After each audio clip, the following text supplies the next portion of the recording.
Welcome to the chalkboard, my fellow football nerds, for episode number 79 of Chalk Talk, brought to you by the Painted Lines.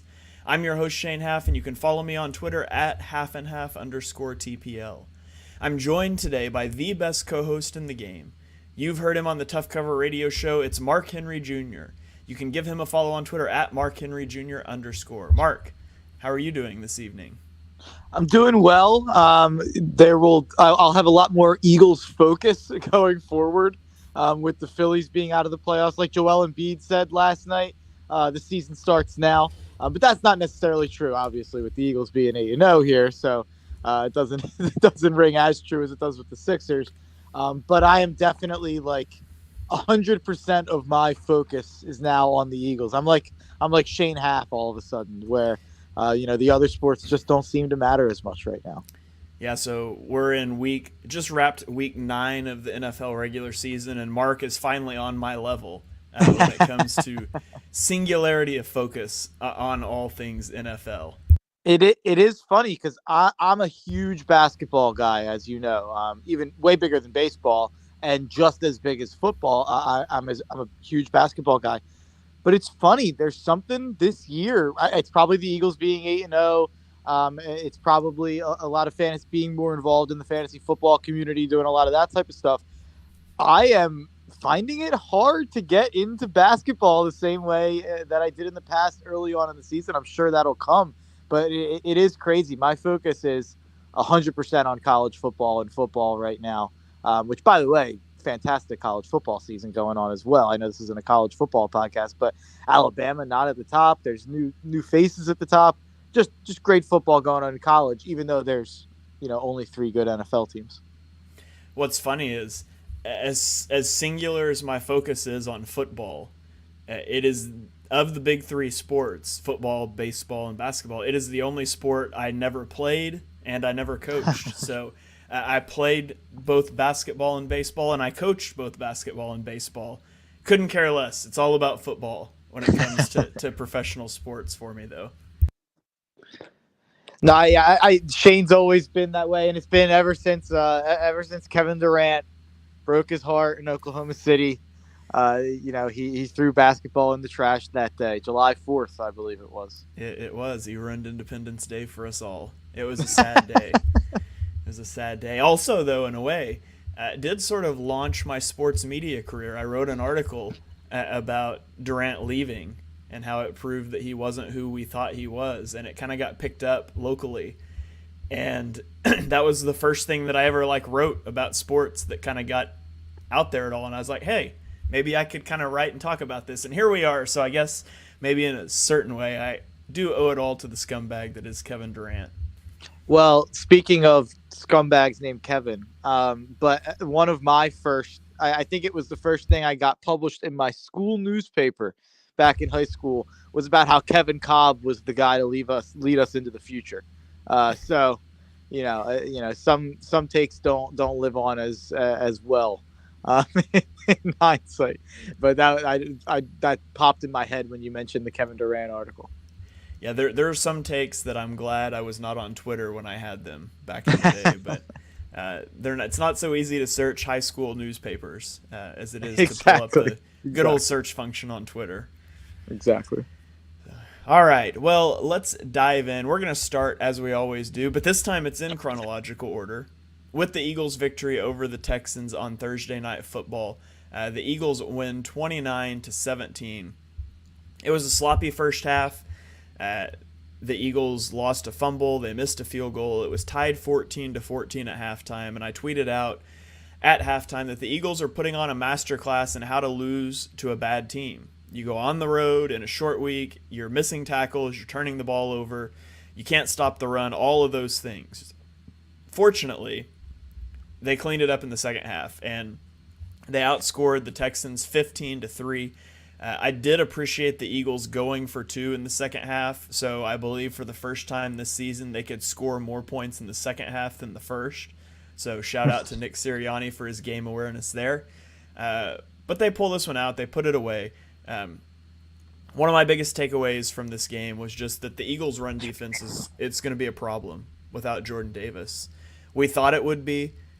Earlier in the season, the Eagles have allowed 3.9 yards per carry with Jordan Davis on the field and 6 yards per carry with him off the field. And so, how are they going to replace him? And they tried some different things.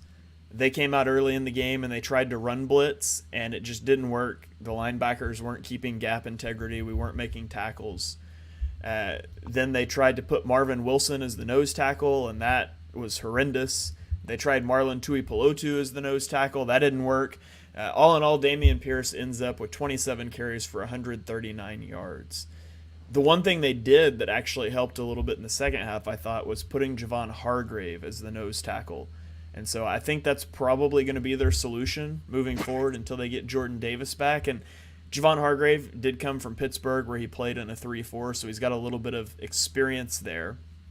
But it was a rough day for the run defense. And fortunately, the offense was good. The defense made some splash plays. Javon Hargrave had another great game. He's got 5 sacks in the last 2 games now. Chauncey Gardner-Johnson got an interception. James Bradbury had an interception, which, by the way, Chauncey Gardner-Johnson, he gets so lucky with splash plays, man. Like, he's got 5 interceptions this year. Every one of them has been the result of a good play by somebody else. Now, give him credit. He's made some diving catches, some tough catches, but every one of them, it's been tipped by somebody. It's been a throw under pressure, and he's been in the right place at the right time. So his agent's got to love that. His payday is going to love that. But, man, he's been in the right place in the right time. But the Eagles get out to 8-0. It's the first time in franchise history, and Jalen Hurts has won 11 straight regular season games. So there's not too much I don't feel like you can complain about on a short week on the road like that. Yeah, and by the way, not to poo-poo anything you said about the run defense, there's obviously concerns. Dameon Pierce has shown at this point he's one of the better running backs in the league right now. I mean, he's been really, really good as a rookie running back in Houston. But I also think this is a situation where they were playing pretty vanilla defensively in terms of their game plan and pretty much just avoid. It was almost a little bit akin to some of the defenses from early last year, I felt, where it kind of just dropping back, kind of giving you the intermediate routes in the field, giving you a little bit of the run game, basically because you know that the Houston Texans aren't going to beat you straight up. You know that they're going to have to make big splash plays for that to happen. So if you give up 5 yards per carry on 27 carries to their lead running back, I think you take that when you can limit the quarterback's yards per attempt the way that they did. And I think if you told Jonathan Gannon exactly what would happen in this game to their defense, I think he probably would have signed up for it beforehand, to be quite honest. So I think that a lot of the Twitter negativity about the defense coming out of this game is a little overblown. I think a lot of it was by design. I mean, obviously, you hope to tackle a little better. You hope to tackle him earlier in the run, and you hope that you give up 4 yards per carry instead of 5 yards per carry. But yeah, I mean, ultimately, I think that the offense kind of was able to do whatever they wanted at all times. There was a couple hiccups there, but I think that the offense was always going to outpace what the Texans were putting up. I know that, it was obviously tied at halftime with the Texans scoring right before the second quarter ended. I was never nervous that the Eagles weren't going to handle this game and handle it, in the way that they did. They almost ended up covering the spread. So yeah, I come out of this game kind of shrugging my shoulders and saying, look across the league at the supposed good teams and how they play against certain teams. I mean, take a look at how the Chiefs played the Colts. Take a look at how the Bills played a couple teams earlier this year that definitely weren't on their level. The Eagles, I don't think that this was, any less impressive than some of the wins that some of the other supposed top teams like the Vikings have had at all. In fact, I walked out of it feeling better about the Eagles kind of escaping a weird potential Thursday trap spot against a bad team. Yeah, it's always hard to go across the country on a short week, so you get the win and you get out. Another thing that stuck out to me in this game is just how good Dallas Goedert is. He's so underrated. I'm willing to say Dallas Goedert's the second best tight end in the NFL right now. Wow. He has in this game 8 catches for 100 yards. He can do everything. The Texans wanted to sit back and play cover 2, and they just attacked the boundary with Dallas Goedert on corner routes. And so the Texans adjusted. They started to go into some single high stuff. They started to play man coverage. The problem is they don't have a safety, and not many teams have a safety that can cover Dallas Goedert in man coverage. And so he's just so versatile, and he's not going to get the stats that a Travis Kelce does, who's the focal point of his offense. But the way I don't know how you cover him. You can't cover everybody, but you can't cover him in man. He finds the soft spots in zone. He's so good as a run blocker. Sets up so much of what they do. So much of what he adds to the offense you're never going to see on a stat sheet because it's his run blocking ability. And he's a total yak machine. They run screens to him. Think about that. How many teams are running as many screens for their tight ends as the Eagles do for Dallas Goedert? He's just a weapon with the ball in his hands and without it. And I think he is underrated nationally. I think he's underrated by Eagles fans as well. I don't think they realize how good he is. Yeah, I mean, he's definitely top 5. That's something I would really have to spend a little bit more time with, kind of comparing some of the blocking grades from PFF on some of that type of stuff. I know it's tough to rank George Kittle right now with the injuries he's had and how he's kind of been diminished in the offense with, you have Debo taking a step forward, Ayuk taking a step forward, McCaffrey taking a step forward. You'd think if Kittle was still on a team that needed him more to catch the ball, I think he probably still would be able to do that. You obviously have Andrews. I'm not personally a huge fan of Mark Andrews as a talent. Like, I don't think he's some spectacular tight end. I think he just happens to be the only body in a Lamar Jackson offense, and you're gonna do pretty well when you're the number 1 pass catcher in a Lamar Jackson offense, as we saw with Hollywood Brown last year. Yeah, it's definitely up for debate. I mean, after Kelce, you can make your argument for Andrews, you can make your argument for Kittle, you can make your argument for Goddard. I mean, he's got to be in that top 5. I would totally agree. He's underrated nationally and maybe even locally. All right, Dallas Goedert MVP. Let's go. I have an interesting MVP candidate to bring up later. I can't remember if I did it last week or not, though. As I say, I ran a futile MVP campaign for Jonathan Taylor last year, so I'm all about it. Well, I was Cooper Kupp. We were both leading futile MVP campaigns. Yeah, I mean, any MVP campaign not for a quarterback is futile, but yeah, I just Dallas Goedert is such a weapon, and I don't know how you stop the Eagles' offense. You know, the Cardinals. If you want to blitz out of 2 high looks like the Cardinals did, they can spread and shred. They go horizontal screen game. If you want to go blitzing out of single high like the Steelers did, good luck. A.J. Brown's going to terrorize you. You want to play zone coverage. Dallas Goedert is so good against zone coverage. Devontae Smith is such a smooth route runner. The Eagles can run the ball at will.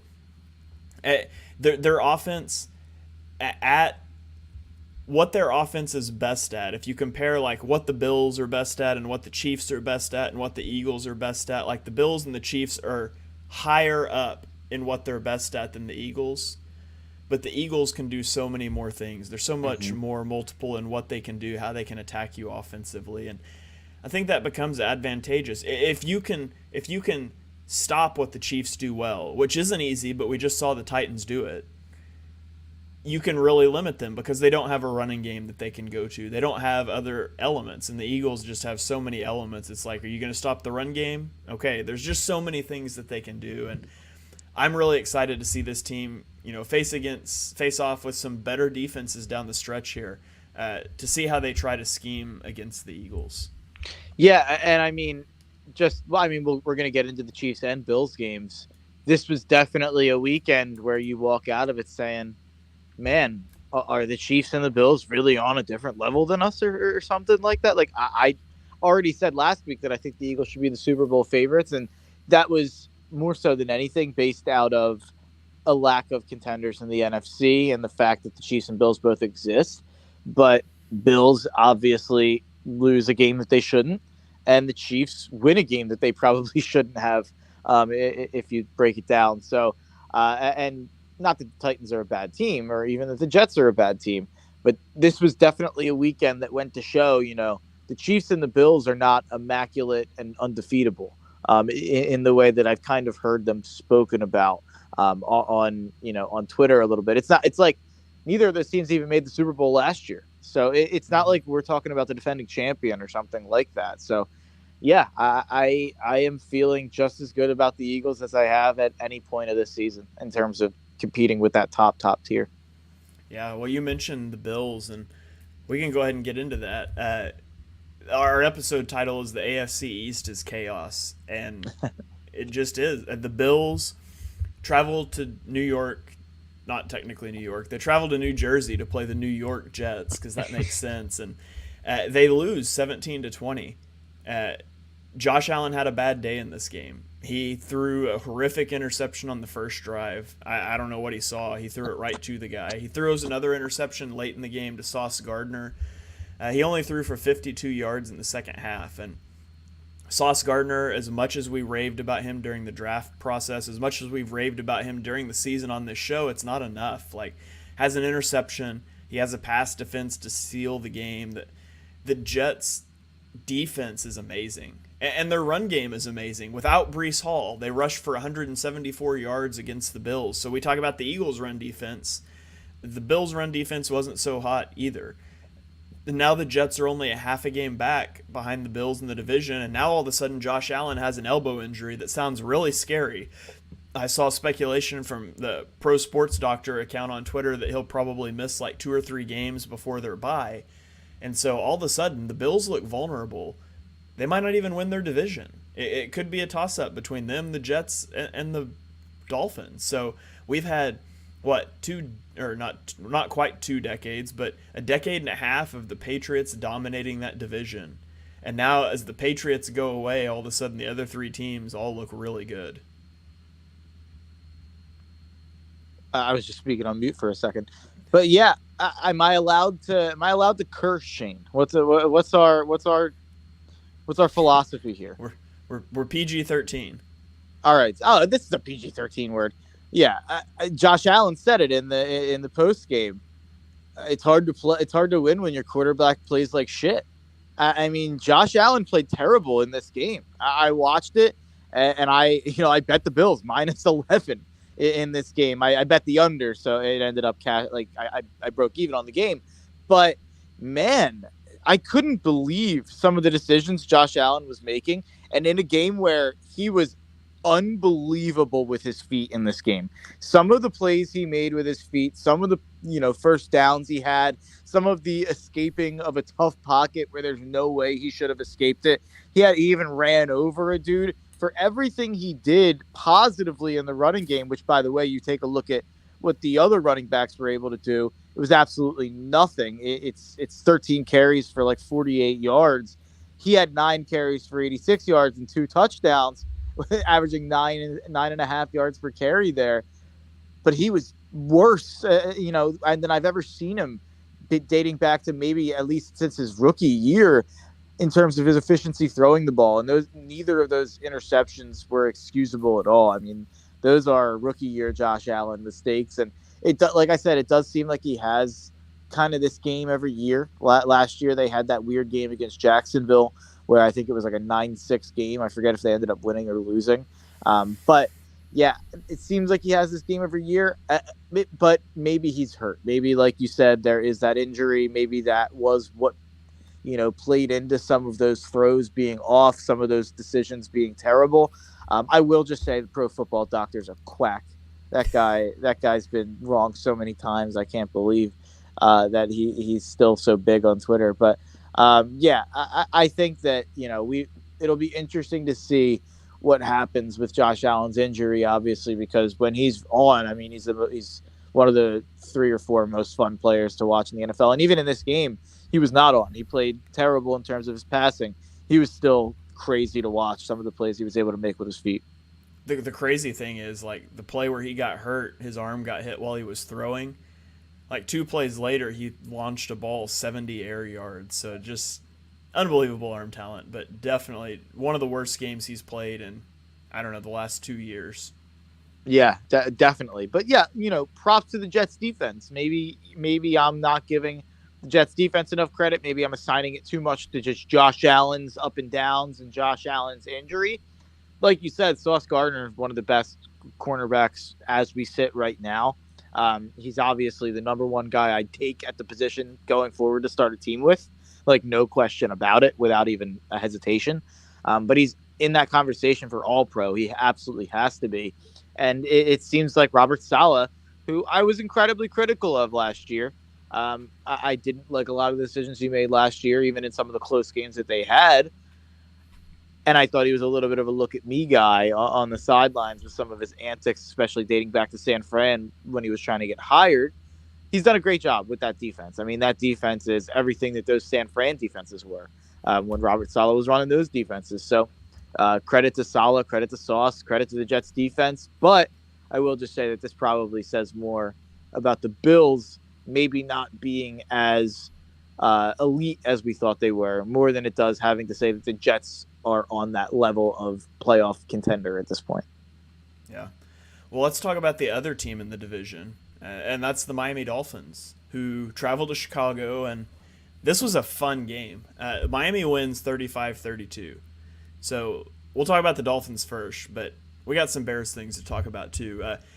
Tyreek Hill, through 9 games now, has 1,104 receiving yards, which is the most in NFL history through 9 games. It's just been phenomenal to see the offense play the way it has. Tua has looked really good. He's underthrown some balls in this game. Doesn't matter. Their offense is explosive. It's so good. If Tua doesn't get injured, the Dolphins may very well be undefeated. There certainly would be getting a lot more credit than they are now with 3 losses to their name, even though that Tua didn't play in those. Well, he played in one of the games and got knocked out of it. He didn't play in the other 2. So the Dolphins are a better team than their record indicates, and they might need some help on defense. Their defense hasn't looked great the last few games, but part of that is Justin Fields. Man, Justin Fields. Who would have thought that when you take a quarterback whose mobility is his best trait and you actually use it, that he would be good? Like, this is what I saw of Justin Fields on tape. This is why I had Justin Fields QB2, and I said it was a conversation about QB1. He had the highest EPA on scrambles for a quarterback in a single game over the last 10 years. He has 22 rushes of 10-plus yards, and that's second among all players in the league, behind only Lamar. And they've basically only allowed him to run the ball for the last 3 games. And despite that, he's 10th in the NFL in rushing yards. He's on pace for almost a 1,200-yard rushing season. His 61-yard touchdown run in this game, I don't know if you saw it, but like as he's about to cross the line, there's a linebacker there that could make the play, and he like pump fakes off to his right, and the linebacker like hesitates for a second, and he's gone. Like that's a move that you used to pull in like flag football, pump faking past the line of scrimmage and stuff like that. And his explosiveness, like there's probably only a couple of people in the NFL that would have scored on that 61-yard run. He's just unbelievably athletic. Yes, there's things to grow on passing wise. He also dropped a couple of dimes that got dropped in this game, but there's things to work on. But Chicago's got their guy, and the fact that they don't have to sit here anymore and talk about what do we do this offseason to address quarterback. They know now that Justin Fields is their guy, and they can devote the offseason to building around him. That's incredible. That's an incredible feeling for Bears fans, for the Bears front office. I'm so excited to see what Justin Fields is able to do next year, in year 2 of an offense that's designed for him, that gets him a little bit more help. Yeah, I tweeted it out yesterday, and then it's funny, I ended up hearing it on a different podcast after I tweeted it out when I was going through my weekly, rigmarole of podcasts that I listen to. So I guess it's not that original of a thought, but I think what the Bears are doing right now, and the fact that they're doing it at the record that they're doing it at, is very similar to what the Eagles did last year with Jalen Hurts, where they kind of tried to fit a square peg into a round hole, where they made their QB try to fit their system instead of making their system fit their QB. And that's what Sirianni, for all his credit that he's done everything well, that's what he was trying to do early with Hurts, and they figured out that what they had to do was accentuate his strengths and mask his weaknesses. It seems like Chicago's figured out the same thing. I mean, he was absolutely electric in this game. I think he rushed for like 12 yards a carry. I mean, He could not have been more electric on the ground, to the point where Mike McDaniel politely asked him to stop it. I mean, I don't know if you saw that clip going around, but Justin Fields ran out of bounds right in front of Mike McDaniel, and you could very clearly see Mike McDaniel stop what he was looking at on his little play sheet and look up at Justin Fields and say, "Stop it, stop it." And then they asked him later on in the press conference, and I know you saw that clip that was tweeted out, because I think we talked about it. Yeah, if you just want to play that. Yeah, we gotta play this. This is gold. Yeah, it's so Oh, good. actually, hold on. I gotta reshare it because I didn't share my audio. Just a second. We It's want the absolute people gold. want the people to be able to hear as well. Okay, here we go.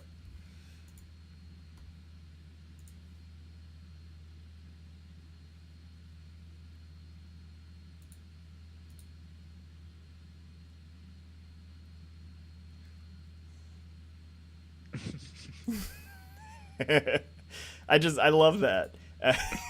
I just wanted him to stop scrambling, and it was pretty irritating because he didn't listen, didn't take the coaching at all, just total deadpan. I love Mike McDaniel, man. Yeah, he totally gets it. I'll get to McDaniel in just a second, because I have a lot to say on this game, probably more Let, than any other game. let me throw one thing in real quick. Mike McDaniel is like my size. He's like 5'8". He's like 180 pounds or something, which is a little bigger than me. But like people that look like me, people that look like him, obviously didn't play in the NFL. And there's some coaches that didn't play in the NFL, but they don't necessarily look like it. Big guys, like it's very clear. You walk in a room with Mike McDaniel and professional football players, you're like, this guy doesn't belong. Short guy, wearing glasses, whatever. He has to get over that barrier, that threshold, and he's done that so well his first year as a head coach. And that doesn't show up. It shows up on the field, but people don't see it or think about it. But he's just done an incredible job as a first-year head coach who did not play in the league. He's done such a good job navigating things with this team. I couldn't be more impressed with him as a head coach. I'll get to him in just a second. I just want to finish my thought on Justin Fields. Justin Fields, I mean, you have the guy. If you're Chicago, that's so huge for a franchise that hasn't had the guy very many times. They have a pathetic history of quarterbacks, even dating back to their golden era of the '80s. It was about the defense. It was not about Jim McMahon or whoever you want to say was the quarterback of the next era. Even the 2000s teams, they made the Super Bowl with Rex Grossman. Like, the Bears have never had the guy. They had Jay Cutler for a stretch there, and I actually was a Cutler apologist. A lot of people, I think, were a little unfair to Jay Cutler. I think he was probably always around the 10th to 12th best quarterback in the NFL when he was playing. But this is a different sensation for the Bears fans out there that have a young, exciting quarterback to buy into. I will just throw a little cold water on the Fields party. He did throw for like 123 yards in this game when it was like 4.4 yards per attempt. But when you rush for as many yards as he does, you throw those it's almost all purpose yards at that point when you're talking about him. So I'm not trying to come down on him. I would just like to see a little bit more of what we did see at Ohio State with him stretching the field and going down the field more. And we've seen it in stretches, and we've seen it in blips at times here. But if he can really put together some of that stuff that we have seen with the running ability he's shown these last couple of weeks, then we're talking about a jump from this year to next year, like we're seeing with Jalen Hurts right now. So I think that there is a lot of comparisons there for Fields and Hurts.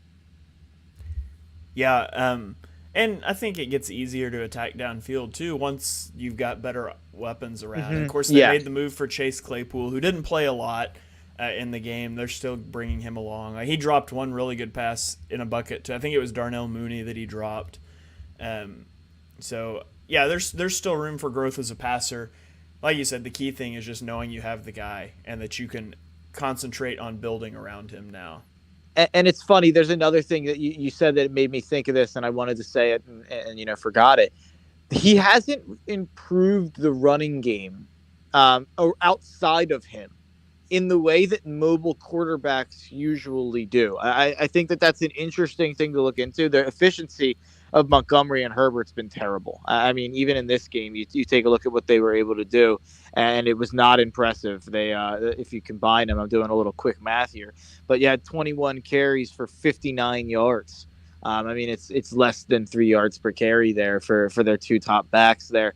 And usually, when you see these mobile quarterbacks making so much happen with themselves on the ground, it attracts some of the attention away on the defense that they can pay to the running back and opens things up for them. I don't know, again, if that's just a talent issue or a fit issue with the Bears. I don't think that that's a Justin Fields issue. So these are just more points to say if the Bears can figure out the right running scheme and the right running back to pair with Fields while also getting him some help at the receiver position, there could be a really interesting sleeper candidate next year to even potentially make some noise in the playoffs. But on the other side, a team that was my sleeper candidate to make some noise in the playoffs this year, the Miami Dolphins.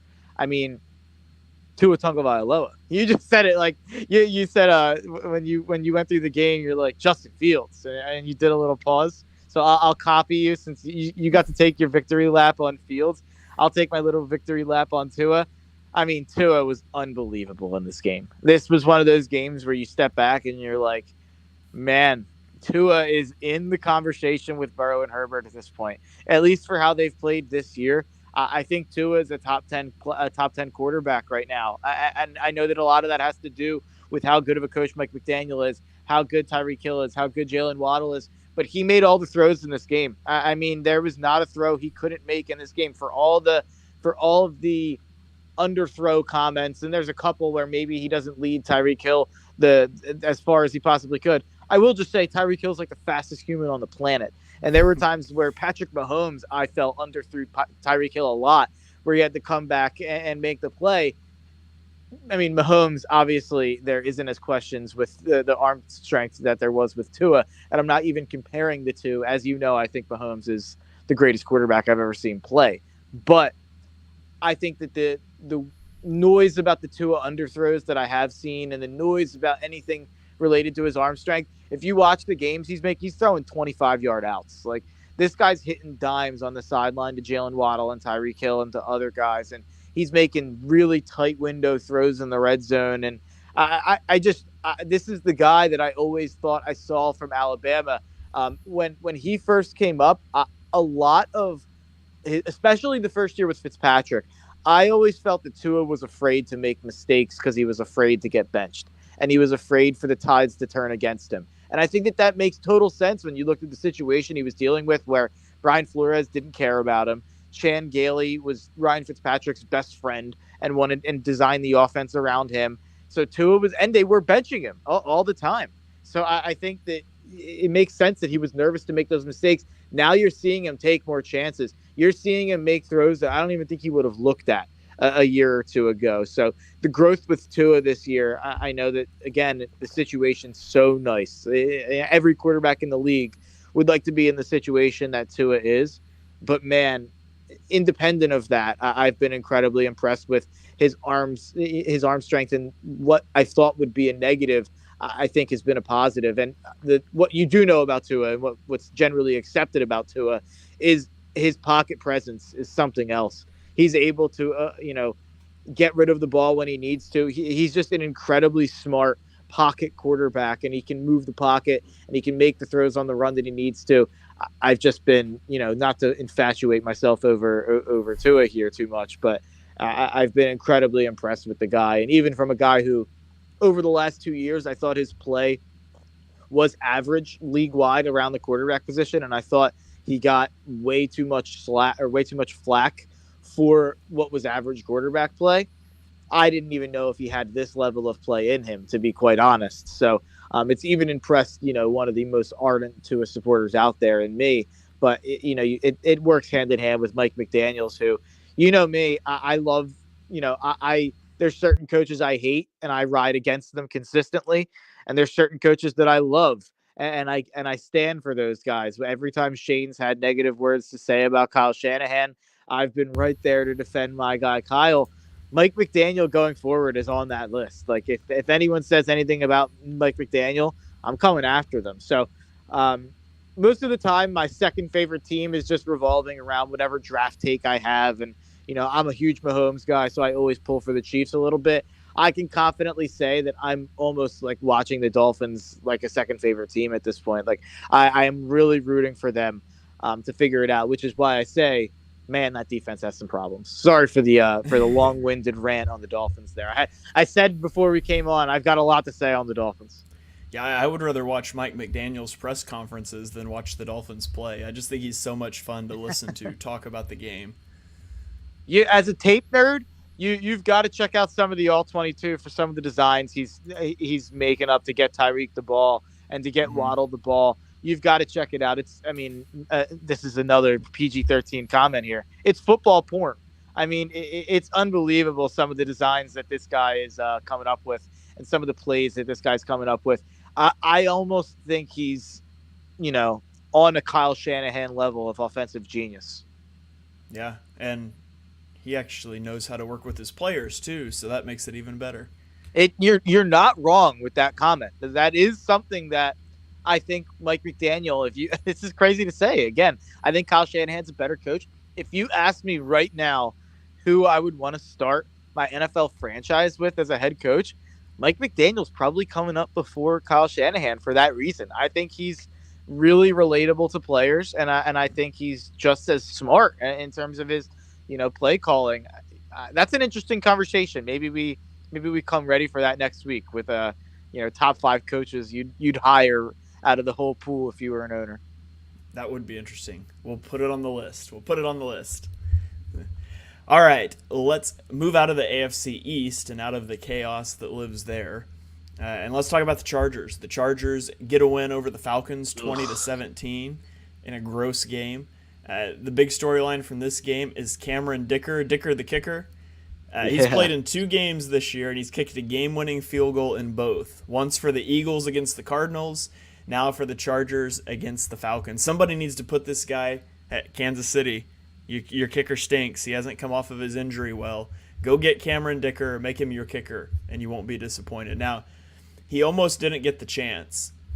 There was a bizarre sequence at the end of this game. I don't know if you saw it, but yeah. So Austin Eckler fumbles the ball in field goal range, and it's scooped up by a defensive tackle, and he's returning it instead of just falling down, which is what he should have done because they could have just ended the game, but he tries to return it, and then he just drops the ball when Justin Herbert's bearing down to make a tackle, and the Chargers recovered it. And then he finds Josh Palmer to get back into field goal range. Cameron Dicker hits the game-winning field goal, which leads me to my next point. Justin Herbert. How many other quarterbacks in the league could just look at a guy and make him drop the football? That's all I'm saying. We're expanding Justin Herbert's. He doesn't just have pre- and post-snap processing superpowers. He can also just glare at you and make you drop the football. Put this guy at linebacker. The Chargers chargered, and the Falcons were like, we're falconing. You can't stop us from falconing. That was just chargering versus falconing right there. Yeah, I think this might be the game on the NFL schedule where we learned the least. Like, these two teams I feel the exact same way about these two teams as I felt going in. This is a game where the Falcons couldn't make enough happen and couldn't put the game away. And this was a game where you would have liked to see them have a real NFL quarterback instead of whatever system they're running with Marcus Mariota. So that's a point in your Desmond Ridder cap there a little bit. Tyler Algier was really good in this game. BYU running back that I think you were pretty high on. I don't think I was very high on him. It was you or Shane. I think one of you were pretty high on Algier. He was very good. Cordero was very good for the Falcons coming back from injury. But yeah, when you can't throw the ball whatsoever, it's going to be hard to win close games. So that's what happened to the Falcons in this game. And I've been a little hypercritical of Justin Herbert this year, and less so about Justin Herbert and more so just about kind of the aura around him and the infallible nature that you're not allowed to criticize him sometimes. I thought this was probably the most impressed I walked out of any of his games he played this year. And the numbers aren't going to read that, but you have to take into consideration the fact that Keenan Allen and Mike Williams aren't out there. I thought this was and that his offensive coordinator is a total moron. Yeah, that's a given at this point with the Chargers, I guess. So he went from Anthony Lynn to this situation.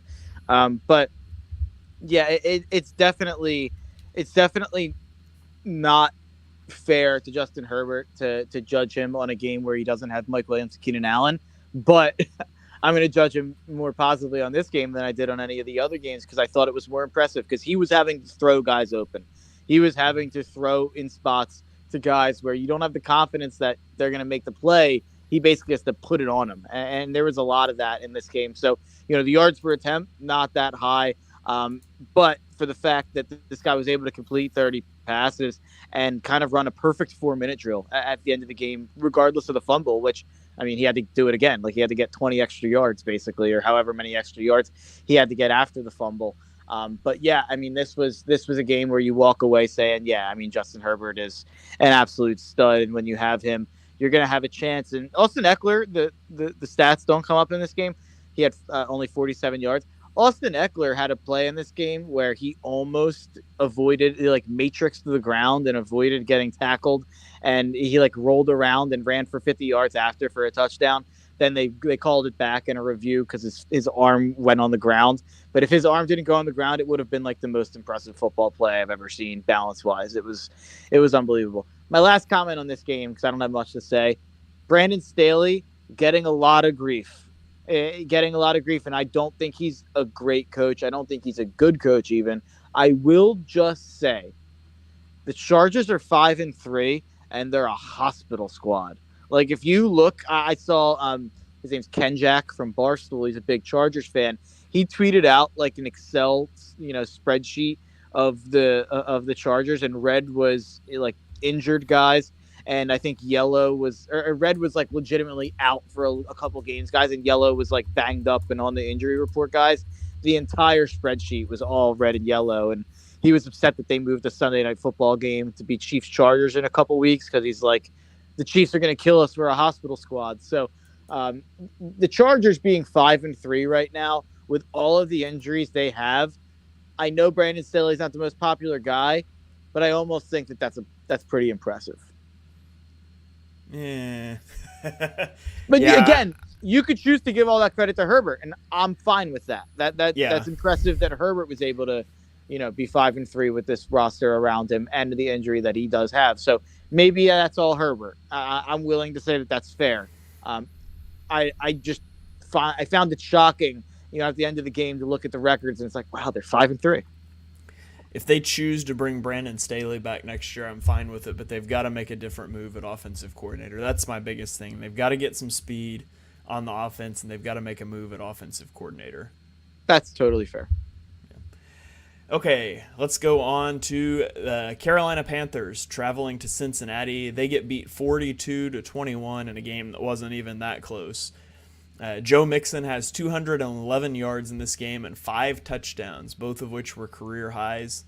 PJ Walker melted down in this one. He got pulled from the game in favor of Baker Mayfield, who then played his best game as a Panther, which leads me to my strategy tip for the Panthers. Maybe they should just change quarterbacks every game. PJ Walker comes in, he played a good game. They go to Baker, he played a good game. Maybe they should just keep it fresh. Just get a randomizer, spin it in the locker room, and see who your starting quarterback's going to be this week. Sam Darnold just got activated off the injury report too, so throw Get him in the next. rotation too. Yeah, it's like a bullpen. I'd be fine with it. And I think they've even started calling bullpens arm farms in the MLB. So you could do the same with the quarterback. Just call it the arm farm. Bring one in for the first quarter, bring in one in for the second quarter, bring one in for the third, and then whoever played the best gets to play the fourth. I like it. That'd be fun. Especially, you're Steve Wilkes. It's not like you're going to get the job anyway. Just go crazy. Just do some wild stuff. I don't have a lot to say about all three quarterbacks on the field at the same time. Rotate on plays. There we go. I like that. I did see that they were, when Baker was the backup, they were using him as like a scout team defensive end to just like stand there and fill a body, and he was like rushing the passer. So I guess he's used to playing other positions now. So they could throw him out there on offensive tackle or something. I don't have a lot to say about the Panthers, but I will just say the Bengals good is so good. Like their bad is bad, and we saw that against Cleveland. Man, that we did. I think that was actually while we were recording last week, but they got blown out on Monday Night Football against the Browns, and the Browns absolutely owned Joe Burrow. But the Bengals come off that and bounce back on a short week And I know it's the Panthers, but I mean, they were absolutely dominant. Burrow was so efficient in this game. I mean, he didn't once he got up early and he was making some awesome throws in the first half. After that, they just kind of let the running game cook. But man, when the Bengals are right, the Bengals are right. And I think the Bengals and Dolphins both have a claim for that third spot in the AFC. The good Bengals, if you get this version of the good Bengals for a playoff run, and honestly, it's funny, we didn't even really get that last playoff run. Like they kind of skated by the skin of their teeth against the Raiders and got lucky on a bad call in the end zone. They skated by the skin of their teeth against the Titans and got lucky that Ryan Tannehill pooped his pants in the biggest spot of the game. And then they got lucky that the Chiefs had a huge collapse in the AFC Championship. But we obviously have seen that they're able to make that run. And we didn't even see them kind of in the way that we've seen them a couple of these times these past couple of weeks. I mean, what was the game where they were this good a couple of weeks? It was, I believe it was against the Falcons. Yeah, against the Falcons. They killed the Falcons, who don't get killed very often. The Falcons stay in games very often. When the Bengals are good, their good is probably better than your good. So it's going to be interesting to see how this team kind of closes the season because, man, if they get in there, they are dangerous. I mean, they had more first half points with 35 than the Panthers had first half yards. They only had 32. Yeah, so. PJ Walker went from, he threw one of the best throws I've ever seen made to DJ Moore 2 weeks ago in that game, or maybe even last week. And then, he comes out and lays an absolute egg. He was 0 for 5 with 2 interceptions on passes thrown beyond the line of scrimmage. Oof. So, rough day for PJ Walker stands. Yeah, which there are many. He's a Temple guy. Yeah. All right, let's roll on to the Green Bay Packers. Travel to Detroit. They get beat by the Lions 15-9. Detroit intercepted Aaron Rodgers 3 times, including 2 times inside the 5-yard line. To give you an idea of what the state of Green Bay is like right now, Green Bay couldn't put up double-digit points against the worst defense in the NFL. Like, Aaron Rodgers threw an interception while attempting a pass to David Bakhtiari, their left tackle. What are we doing here? On a fourth and goal. And oh, by the way, their next 3 games are against top 10 scoring defenses in Dallas, Tennessee, and Philadelphia. Oof. 2 weeks ago, Aaron Rodgers said this. He said, "I think guys who are making too many mistakes shouldn't be playing. We've got to start cutting some reps, and maybe guys who aren't playing, give them a chance." Since saying those words, he's completed 57% of his passes with more interceptions than touchdowns.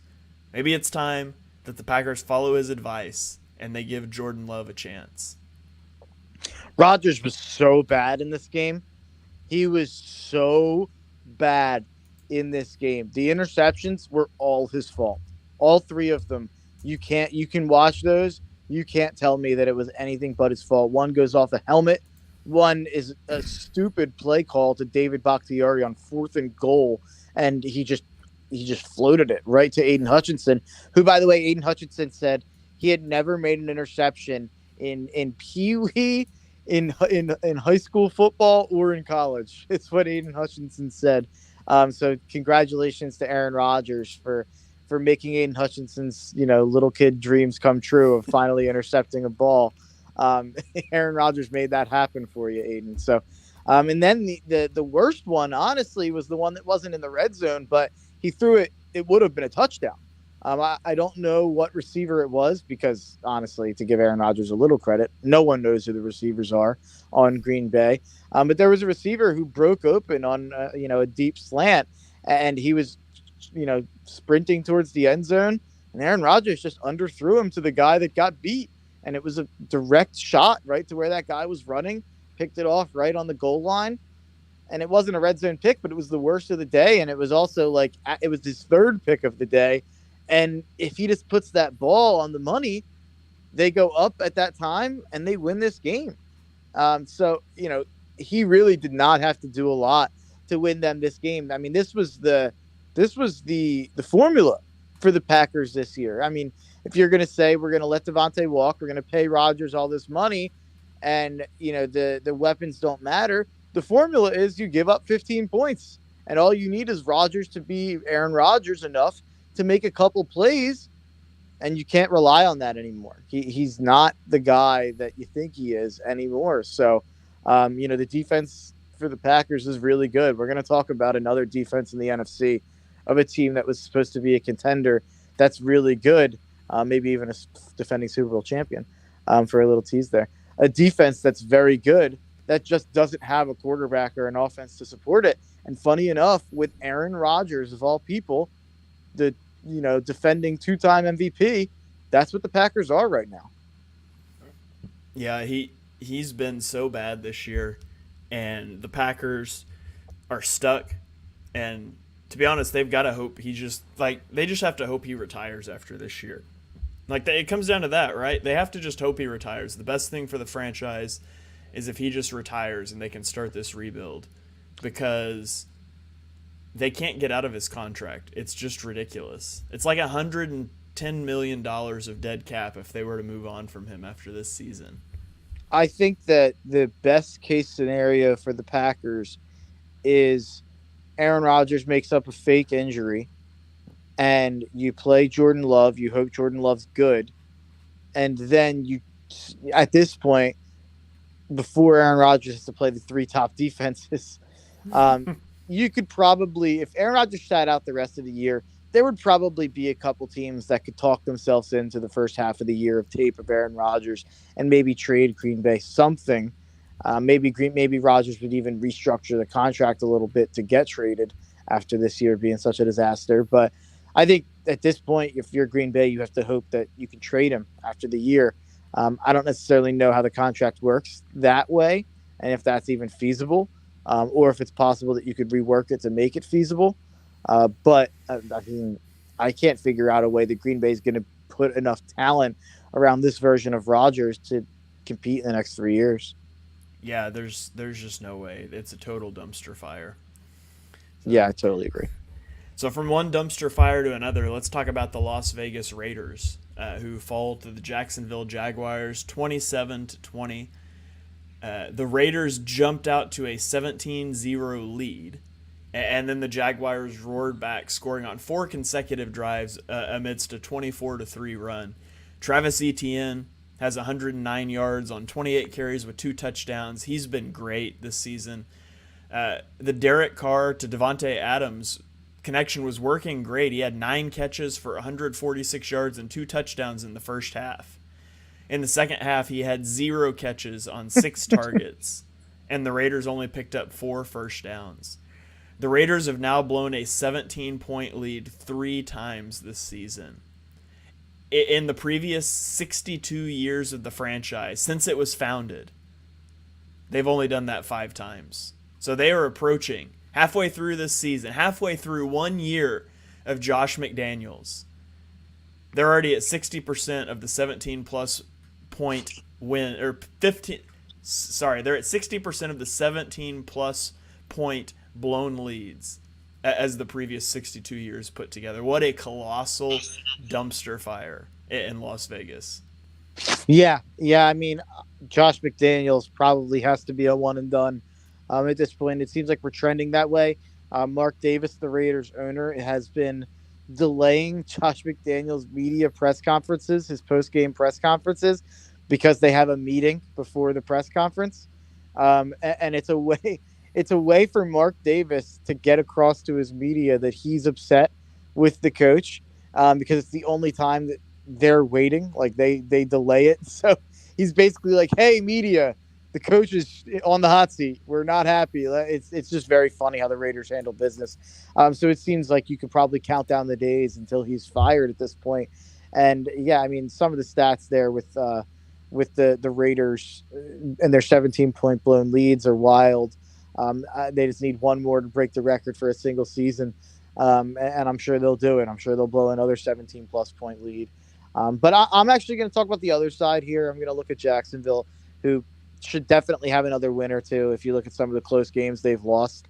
And man, if they were 4-4, I'd feel a lot differently right now than them being 3-5. I wish they were 4-4. I wish they would have found or I guess they'd be 4-5, not 3-6. Obviously, they have another bye week. But this was a game where I actually walked out feeling really good about Trevor Lawrence. I thought Trevor Lawrence looked really good in this game, really efficient, making really, really good decisions. No, no turnovers, no sacks, no risky plays. Really, it really felt like everything he was taking what the defense was giving him, and it's not like he was playing against a good defense. The Raiders have a bad defense, but I was really impressed with what Lawrence was able to do, and a big part of that is the fact that he has Travis Etienne as a weapon in the backfield, who has really developed into, one of the more dynamic running backs in the league right now. He's, probably been a top 10 fantasy back over the last month or so. So I think he's going to be a real revelation going forward to this offense. And I think Jacksonville is a team down the stretch here. They're probably out of playoff contention with their record. But I do think that they're going to give some good teams some tough matchups and play a little spoiler. And I think Trevor Lawrence is going to continue to develop. I think Travis Etienne is, going to be one of the better players, on that team for years to come at this point. Yeah, it seems like they've got some of the building blocks. We both feel like they've got the coach right. As long as the quarterback is right and the coach is right, you've got a lot of good things to build around. And so I think I jumped the gun a little bit with the Jaguars, thinking they would take too big of a leap this year.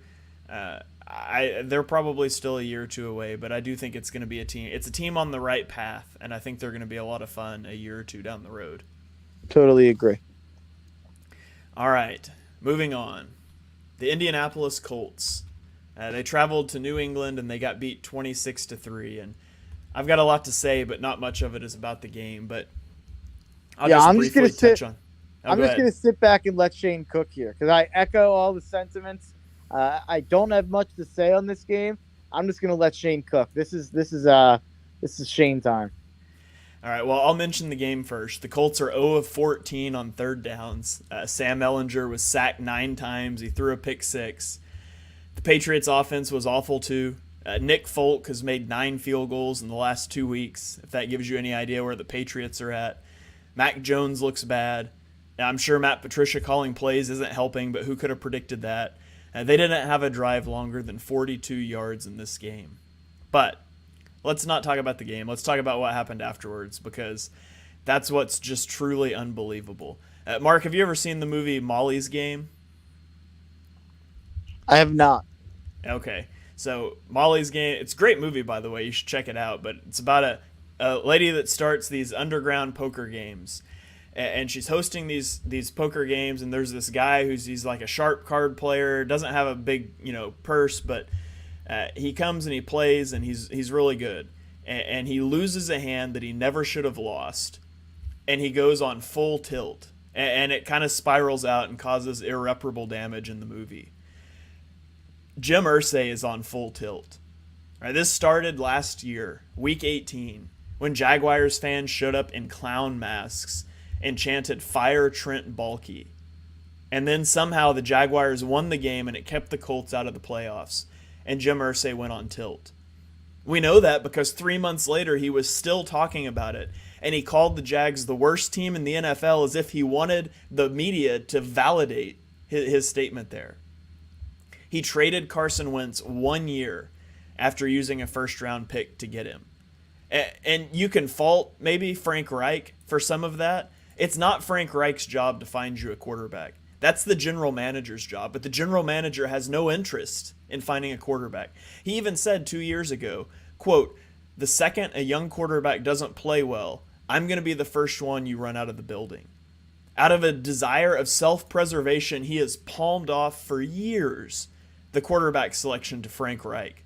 You got Phillip Rivers, Jacoby Brissett, Carson Wentz, Matt Ryan, all to avoid taking a swing at a rookie quarterback for fear of striking out. Jim Irsay drove the benching of Matt Ryan for Sam Ehlinger, and then he fired the offensive coordinator after one game when it didn't work. He said he was committed to Frank Reich, and then he fired him 1 week later after another game of struggles when missing Jonathan Taylor. Like, Jim Irsay drove Wentz, the one quarterback that Frank Reich picked that he wanted to work with. Jim Irsay drove him out of the building. Frank Reich, as the Colts head coach, won 55% of his games, and he made the playoffs 2 times in 4 seasons. He had DVOA offenses ranked 10th, 19th, 12th, and 13th, which doesn't sound great, but he did it with 4 different quarterbacks: Jacoby Brissett, Phillip Rivers, Carson Wentz, all very different quarterbacks. And that's before we even get to the press conference, where they hired Jeff Saturday, a guy who has never coached above a high school level. And this is what Jim Irsay said. He said, quote, "I'm glad he doesn't have NFL experience because he doesn't have the fear that coaches often have when that makes them turn to analytics." And I read that and I thought, that makes sense. That's why, if I'm having surgery, I like to go get that from people who aren't doctors. They haven't been to medical school. They don't have fear of medical malpractice lawsuits. They're not concerned about medicine. They're not afraid of infections and all that stuff.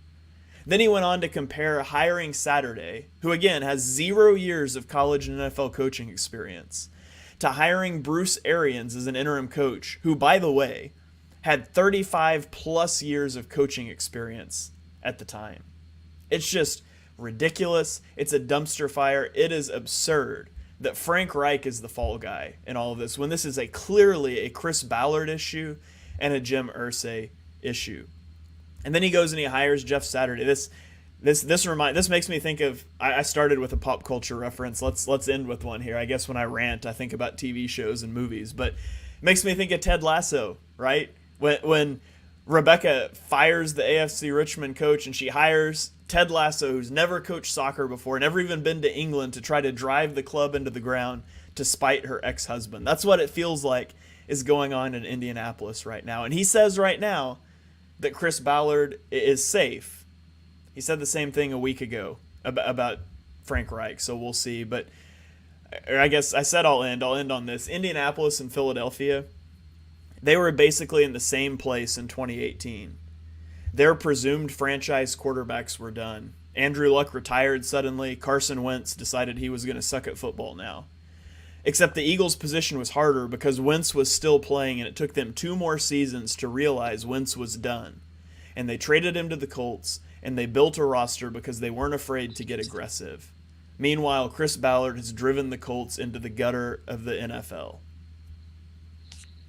Yeah, I mean, I don't have much disagreement with you whatsoever. We were talking off air and laughing about the Jim Irsay comments, and I think Jim Irsay just got a little drunk on Sunday and probably got upset with the loss and fired Frank Reich, if we know anything about Jim Irsay. But I am not as bullish on Frank Reich as a coach as the kind of the Twitter outcry. I hated his in-game decision-making, and I was never a big fan of his late-game decision-making primarily. My brain goes back to that Bills playoff game where it felt like they probably should have won that game and probably outplayed the Bills in that playoff game back when they had Phillip Rivers a couple of years ago. And I hated some of the decisions Reich made where it felt like he was playing not to lose at times, and especially in that game. But obviously, when you take into consideration the fact that he had an above-average offense, and I believe 40 and 30, you said the record, but 40 and 33 or something like that, record as a coach with 5 different quarterbacks in each of his 5 different years. So that's obviously impressive, and that's obviously not a coaching failure and something that really deserves to be fired for. Chris Ballard has long been the most overrated executive in sports. And a lot of those times a couple of years ago, you'd see people rank him in the top 5 on GMs in their, GM rankings that they do in the off season and stuff like that. And the polls that the GMs vote on each other on, he would always come in high, and people respect Chris Ballard and think he's this master team builder. Well, it's funny to be a master team builder without realizing that the most important position in all of sports is quarterback, and you can't put a Band-Aid on a gaping wound. You can't put a Band-Aid on something that needs stitches. And the quarterback's position for the Indianapolis Colts has needed stitches or surgery for a very long time, and they needed a long-term option. And not Matt Ryan, not Phillip Rivers, not Carson Wentz, not Jacoby Brissett. Whoever you want to say, the Colts have failed for such a long time now to try to solve the quarterback position once and for all. And that's on Chris Ballard. Yep, absolutely. And I'm not saying Frank Reich's a great coach. He didn't deserve to be fired mid-season, for sure. Yeah. but he can't be Chris Ballard's fall guy. If you want to clean house this offseason, go for it. I don't think you've ever given Reich a quarterback to work with, but I would love for the Eagles if Shane Steichen gets poached this offseason as a head coach, which it seems like he might. I would love Frank Reich back as an offensive coordinator for the Eagles. Yeah, I think Steichen's absolutely going to get poached. I think we're probably going to have to find two new coordinators. And that doesn't really scare me all that much, to be quite honest. But I do think that, Frank Reich would make a lot of sense. He said today that he doesn't think he's gotten his last head coaching job, and he doesn't want to take a coordinator job. He wants to be a head coach. We'll see. That'd be interesting. I almost think Frank Reich would be a really good college coach. Pretty cool guy, and I feel like he's creative offensive play caller. That would bode well for college. If he's not going to get an NFL head coaching job, I know he's never really done anything in college. That'd be interesting, though. Yeah, I could see that. I think he would mesh well with like college athletes. Yeah. Seems like he's got a personality that would fit for that. But I'm going to keep my fingers crossed for Eagles OC next year. Yeah, totally. All right, let's roll on. We've got a few games left here. Minnesota at Washington. Minnesota wins this game 20-17. The Vikings opened with a touchdown, and then they had 6 punts and an interception on their next 7 drives. Their new tight end, TJ Hawkinson, had 9 receptions for 70 touchdowns. That would be impressive, wouldn't it? 9 receptions for 70 touchdowns. Yeah. He's got 9 receptions for 70 yards. Minnesota kicked a go-ahead field goal with just under 2 minutes left, but a penalty gave them a first down, and then they were able to run the clock almost all the way to zeros before they ultimately kicked it again. So the Vikings did not look impressive in this game, but they do move to is it 7-1 or 8-1? I can't keep straight when their bye was, but they've only got 1 loss, so they do have the second best record in the NFL. They're 1 game back of the Eagles for the 1 seed in the NFC. Yeah, and I'm supposed to be afraid of Kirk Cousins. Are we serious? No, the Vikings are a fraud. They're a phony, and we know that. Obviously, we saw it firsthand. This was a game where you can't walk out of it feeling better about the Vikings. I mean, the Commanders did not play well in this game and easily could have won it, and were up for most of it.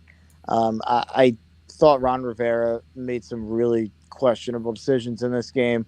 It seems like I just disagree with everything he does at all times. And, he's Riverboat Ron, but the times he decides to be aggressive are odd. And then the times he's, playing to lose or playing to not win or to not lose, I should say. It's wild to see.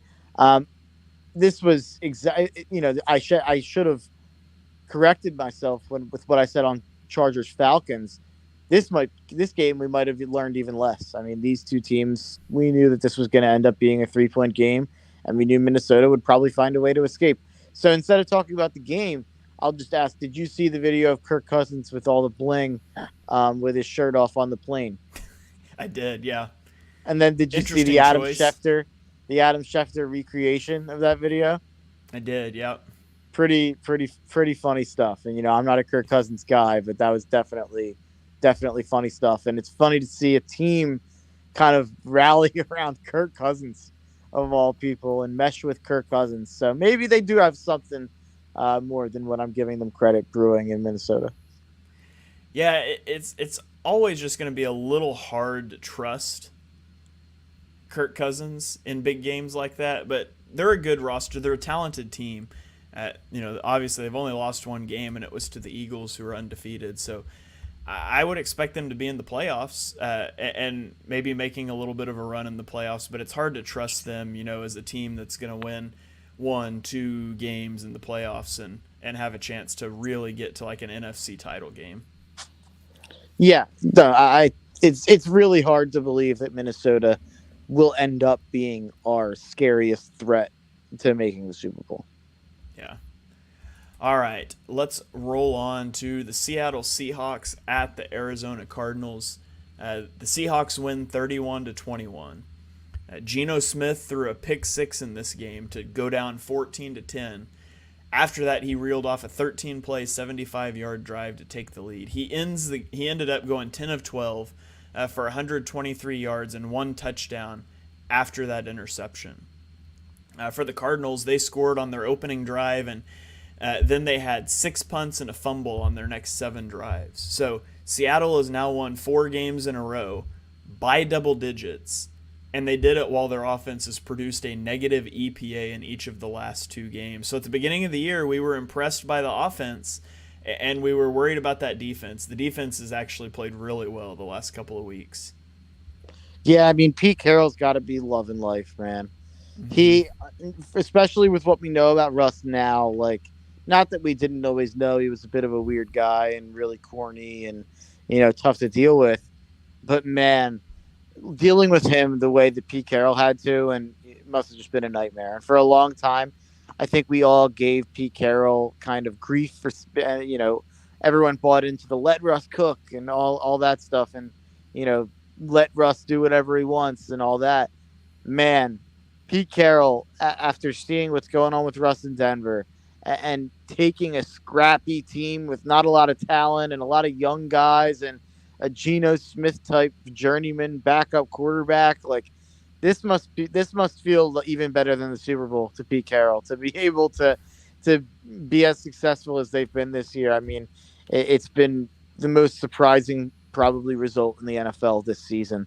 Not just the fact that they've found a way to be good, because I think you could make an argument that them and the Jets are probably the 2 most surprising teams, but the Jets are doing it in a way that it's not that unrealistic and not that surprising. It's the fact that, all these high draft picks are playing really well and their defense is really good and they've got a lot of weapons and the coaching's really good. It's not like Zach Wilson's become some, good quarterback at all. He's still been pretty bad. With Geno Smith, I mean, Geno Smith's been a revelation. Geno Smith's been a top 7 to 10 quarterback in the NFL this year. Maybe you could argue top 5, to be quite honest. It's unbelievable how good Geno has been, and a lot of that is obviously going to be attributed to Geno. I'm going to attribute it to Pete Carroll. I think Pete Carroll's a guy who gets a lot of crap, and ever since he ran the ball on the one, I think a lot of people gave Pete Carroll a lot of crap. I think what he's doing this year is amazing, and he has to be in the Coach of the Year conversation.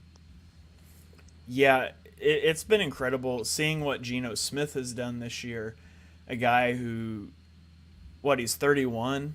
He's been kind of floating around the league as a backup. Now, granted, he didn't have a great situation with the Jets, but legitimately a top 7 to 10 quarterback, like you said, this year. And there's so many guys that I feel like are deserving a Coach of the Year this year. Mike McDaniel, Pete Carroll, Brian Dable, Nick Sirianni, even. Yeah. I mean, there's going to be several coaches that should win Coach of the Year that don't this year, just because there's been so many masterful jobs.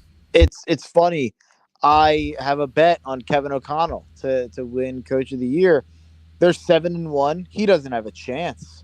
That's how crazy it is. And those 4 names are really the 4 names that it'll come down to.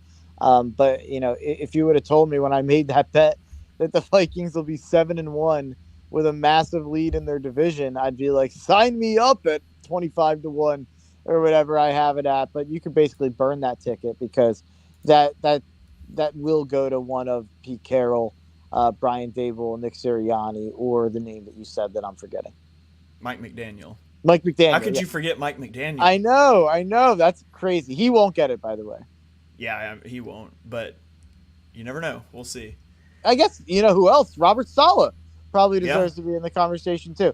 But it won't be Saleh. It won't be McDaniel. I think it'll be Sirianni, or it'll be one of the other two. Yeah. All right, let's keep moving here. The Rams traveled to Tampa Bay. They come up just short, losing 13-16. Tampa Bay's offense was in shambles this whole day until they got the ball back with 44 seconds and no timeouts, and the Rams decided, you know what would be a great idea? You know what Tom Brady has struggled with his entire career? He's really struggled against soft zone coverage. And so they went into soft zone coverage, and they let the Bucs march right down the field for an easy touchdown to win the game. So stupid coaching, stupid decision-making there from the Rams. And case specific aside, I've never understood why, when you have held a team to 9 points all day, why you would change your philosophy with 45 seconds left. I just don't get it. But in this game, Brady hit a milestone. He hits the 100,000 passing yard mark. He also executed his 55th game-winning drive, which breaks his tie with Peyton Manning for the most in NFL history. So impressive stuff. Impressive counting stats from Brady. He didn't look impressive in the game, but the Rams offense also did not look impressive. They went 3 and out 8 times, and they did not run a play in Bucs territory in the entire first half. So just kind of a colossal garbage game, slop fest there in Tampa Bay. For as unimpressive as Brady was, you can double that for Matt Stafford. I mean, the way that Matt Stafford's playing right now, benching him has to come into the conversation. I don't know if it's an injury. I'm assuming that it has to be. He has not played a good game of football this year.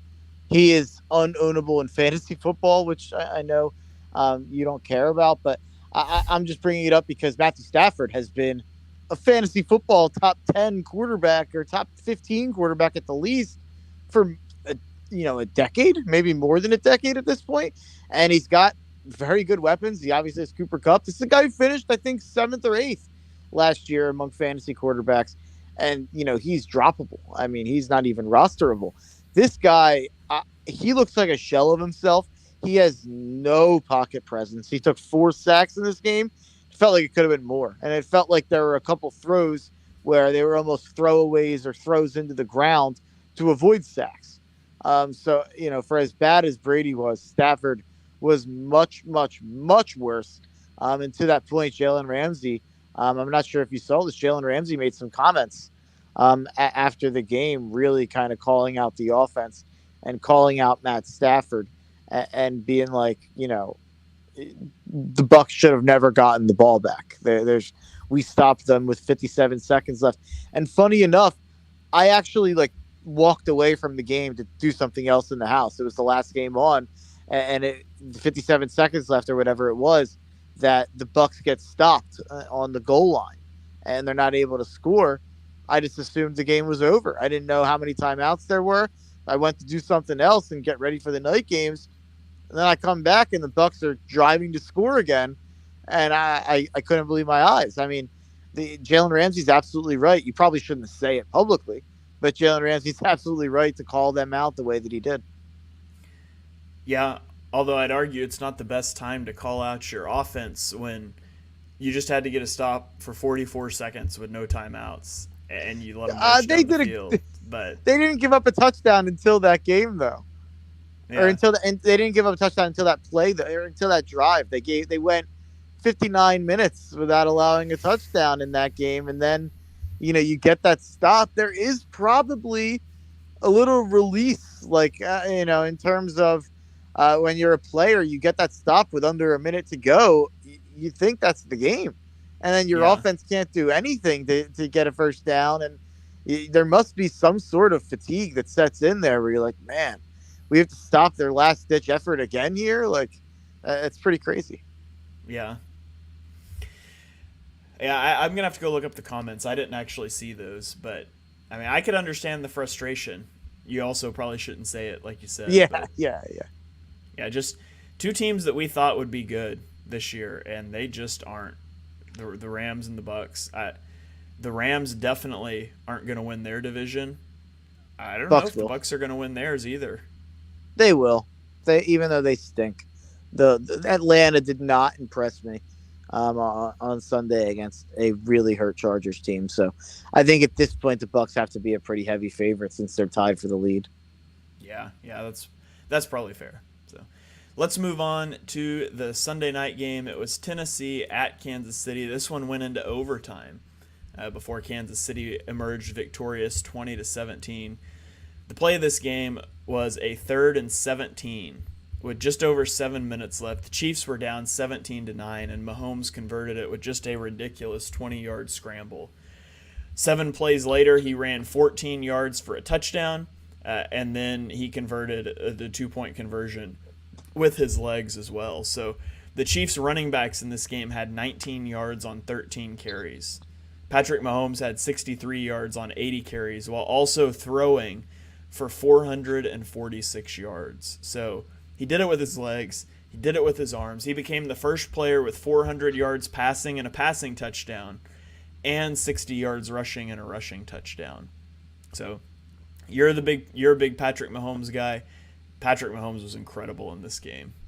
Yeah, I almost have to go back and watch it more closely. I went back and watched kind of a little bit of the game after the fact. It was an early night for me on Sunday, but Patrick Mahomes doesn't shock me on anything he does at this point. He's on. I think he's one of the three rightful MVP candidates. I didn't mention it when we talked about the Dolphins, but it's funny. I think Patrick Mahomes has to be, considered in MVP conversations for what he's doing and the fact that they're not missing a beat without Tyreek Hill. And I also think Tyreek Hill should be in MVP conversations for what he's done for Tua and what he's done for that Dolphins offense. And the fact that he's on pace for 2,100 receiving yards this year, I think he has to be in the conversation too. And then obviously our guy here, Jalen Hurts, who's the quarterback of an 8-0 team. And I think he's been, nothing short of shockingly good this year. I think he has to be in that conversation as well. But you can pencil Patrick Mahomes into that conversation for the next decade pretty comfortably because he's got a lot left in the tank. He's got a lot more of these coming. And I think at this point, with how the Buffalo played on Sunday and, the resiliency Kansas City showed in this game, even though they lost to Buffalo earlier this year, I'm willing to say, I'm picking Kansas City to get back to the Super Bowl right now. If I had to make that decision. Yeah. And the Titans looked good too in this one. They're good. The Titans are good. Yeah, their offense got too conservative in the second half. They didn't score a point, and you just can't contain the Chiefs for that long. They held and they held and they held and they held, and eventually the dam will burst, and it did. You're not going to just shut the Chiefs down for a whole game. And so, the Chiefs are able to get the win. I thought the Titans' defense played incredible. I thought the offense got way too conservative there at the end. I thought they should have played that out a little bit differently. I think Vrabel's so good. I really think he's such a good coach. Top 5 in the league, in my opinion. And, coming out with a game plan that they had for Mahomes and keeping him off the board for as long as they did and kind of minimizing the damage for as long as they did. I mean, that's a real testament to what Vrabel's got going on there in Tennessee. And it feels like they've been one of the best coached teams in the league every year of the past couple of years. And they're just ho-hum the favorite in that division every single year. And I think you can kind of pencil them into the playoffs at this point and say, they're not going to be an easy out for anybody. Yeah, they're definitely going to make the playoffs. And they do feel different this year than they did last year, where last year obviously they were making the run as the 1 seed and were kind of seen as a paper tiger. I think they could make some noise this year in the playoffs. I don't think they're, especially if they either start to let Malik Willis throw the football and take his lumps and start to develop a little bit there, or if they get their quarterback back. Either way, I do think it's good for them that they have Malik in a little bit at this juncture of the season to at least see what they have. Well, hey, imagine if they, it's not like they had this guy on their roster last year or anything and traded them. But imagine if they had just this huge beast of a receiver who's able to make incredible plays happen on screens and get a ton of yards after the catch. And, wait, I forgot that they traded A.J. Brown. Yeah, that's a move that looks worse and worse and worse by the week. Yeah, I mean, if you plug A.J. Brown into this Titans team, wow, you're feeling a lot differently about the Titans right now. Absolutely. All right, let's roll on to the last game of the slate. It was the Monday night game. The Baltimore Ravens traveled to New Orleans. They beat the Saints 27-13. The Ravens became the first team since the 2011 Packers to hold double-digit leads in each of their first 9 games. That's how dominant they've been, even though they've struggled to close out some games. 4 of Baltimore's 5 scoring drives were 8-plus plays. They're not explosive, but they grind it out. They get the job done. Lamar Jackson completes passes to 10 different targets. Kenyon Drake added 93 yards and 2 touchdowns on the ground, which is a place that the Ravens have been lacking severely this year. Lamar Jackson had 82 yards. Justin Houston, 2.5 sacks. It's his third straight game with 2 or more sacks. He even had an interception off of a deflected pass. So the Ravens, for as iffy as they've looked at certain parts of the season, they've had the most difficult schedule so far. They have the easiest remaining schedule. I think the Ravens challenge for the 1 seed in the AFC at this point. Yeah, you're probably right, and their schedule is remarkably easy down the stretch. Um, I still am not buying in on this team as anything appropriating legitimate contender. I think this is a team that I will probably be hammering against in the first round of the AFC playoffs, or if they get a bye, the second round of the AFC playoffs. I don't see this team beating, any of the Bills, Chiefs, Dolphins, Bengals, and a couple, maybe even the Titans. I don't even think this team's as good as those teams, but they're going to be there, and their schedule's really easy, and they found a way to win. And that's because of Lamar Jackson. I mean, Lamar Jackson is nothing short of a miracle worker. You look at 2 of the 3 leading receivers in this game for Baltimore. You're talking about a guy I've never heard of in James Proche, and you're talking about a guy I've never heard of in Josh Allen, a third tight end on the Ravens. And their leading receiver was Isaiah Likely, and it was 1 catch for Yeah. 24 yards I led him. needed after that first touchdown catch in fantasy, I had Isaiah Likely. So I managed to lose with Justin Fields as quarterback this week because the rest of my roster I had a lot of guys hurting on bye weeks, but had nothing but Isaiah Likely. After he scored that first touchdown, I needed him to get like 8 more points. And I thought I could do this. I could win this game. Nope, never had another reception. By the way, that Likely touchdown catch, that play design was awesome. That was an awesome play design. I thought Lamar, they rolled out like it was a speed option, and the O line kind of traveled with it, almost like it was like a screen. And then he just dropped back real quick and threw it down the field to Likely, who was wide open, streaking down towards the pylon. I thought that was one of the coolest plays I saw all weekend. And Greg Roman's been a guy for a long time that I've liked as an offensive coordinator. He's caught a lot of flack at a lot of times when Lamar's struggled, and I think that always, as always on this podcast, I mean, if you played a drinking game for me and Shane, mentioning the lack of weapons that Lamar has and how much of a joke it is that Baltimore's failed to give Lamar any sort of receivers or weapons at all. I think that most of what people complain about Greg Roman goes back to that issue more than it does anything about play calling. I think Greg Roman, if he's a guy who ever gets a chance as a head coach anywhere, I think he's going to do a great job. I think he's a fantastic play caller. And some of the play designs that Baltimore comes up with, and the system that Baltimore runs is so smart to cater everything towards Lamar. And that's what they've done this year, and it's why they've been successful. Yeah, now if they'll just get him a weapon or two, that'd be really nice. Yeah, They could it's make a big unbelievable. difference. All right, well, that is going to about wrap up our Week 9 review show here. Covered all the games for you guys. We will be back next Tuesday night to break down all the Week 10 action. But, Mark, before we get out of here, do you have any final thoughts you need to fire off? Final thoughts. I haven't thought much about it. No pun intended there. But yeah. I mean, as always, check out the Tough Cover Radio Show every Saturday, 11 to 1. I think it'll be 11 to 12:30 this week because of Villanova football. But yeah, I mean, I'll be running through my college football picks, my NFL picks, and I'll since I used to do my daily minute on Notre Dame. I said, a month or two ago that all of my focus could be on the Eagles because Notre Dame lost to Marshall and their season was over.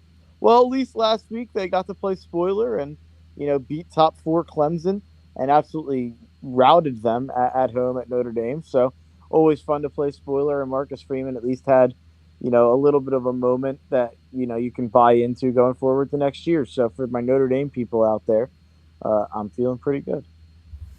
All right, well, I'm not feeling good about OU, but I don't want to talk about it, so I'm not going I to. saw something interesting that I wanted to ask you about, and I totally forgot about it till right now. Is it true that Brent Venables' kid still plays on Clemson? I honestly have no idea.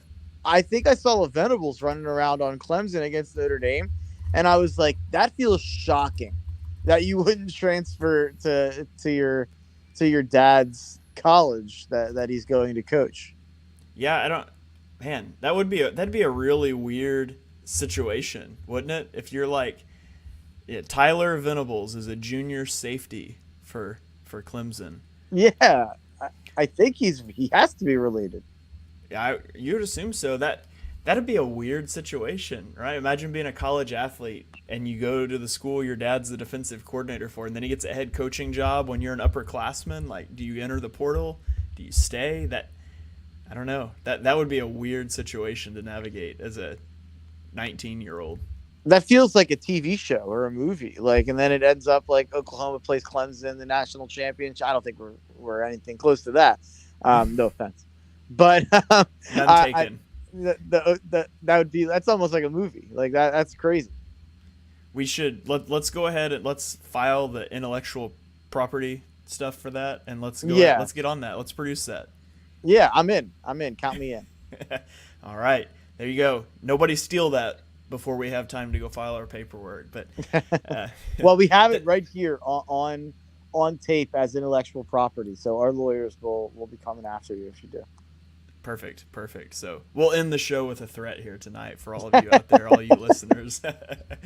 Thank you, all of you, for joining us for episode number 79 of Chalk Talk. All threats aside, we really appreciate you guys hanging out with us on Tuesday nights. If you enjoy what you heard on the show, and we know that you do, especially our sitcom idea that you're stealing, make sure you smash that subscribe button, turn on notifications so you don't miss the next episode. Drop us a 5-star rating and review on Apple Podcasts, on Spotify. Those really help us out. You can follow us on Twitter. I'm at half_TPL. He is at Mark Henry Jr. I'm on YouTube now at Shane Half NFL, so you can go find me there. This podcast goes out there. All of my All 22 stuff goes out there, so make sure you have that bookmark, subscribed, all that good stuff. So from me, from Mark, and from the Painted Lines, we will see you guys next week.